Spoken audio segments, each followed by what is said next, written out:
According to Fairfax Media, the co-owners of Duco Events, Dean Lonergan and David Higgins, are set to part ways.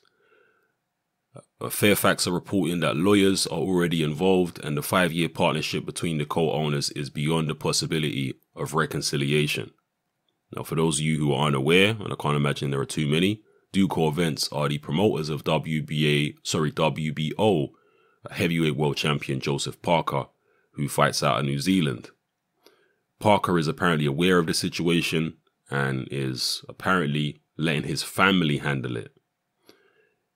It is unclear at the moment which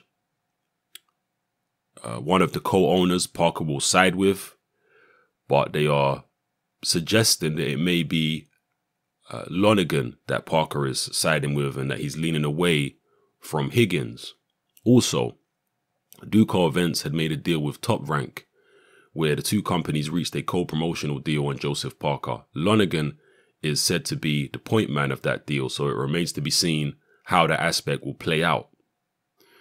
Now, let me just play devil's advocate here, people. I'm just throwing a question out there. I'm not making a statement.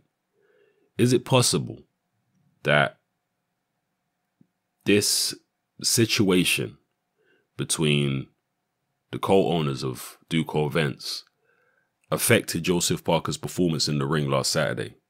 Is that possible? Some boxing fans act as though fighters are robots and that nothing that can happen outside of the ring will affect them inside the ring. Fighters are human beings, people. All kinds of things could affect their performance, and different fighters cope with outside the ring issues better than others. So I'm just throwing that question out there. I'm not making a statement, but it is an interesting situation to see what happens here.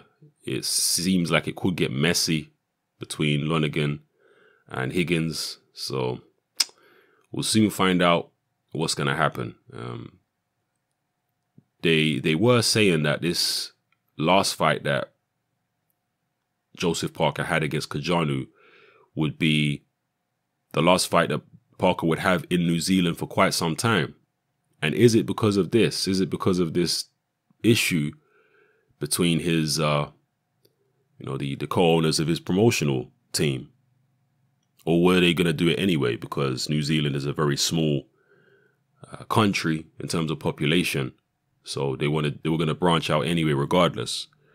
I always felt that Joseph Parker might be better served fighting abroad anyway with a different promoter. He does have this deal with Top Rank. Is it still going to be in play if Duco Events split up?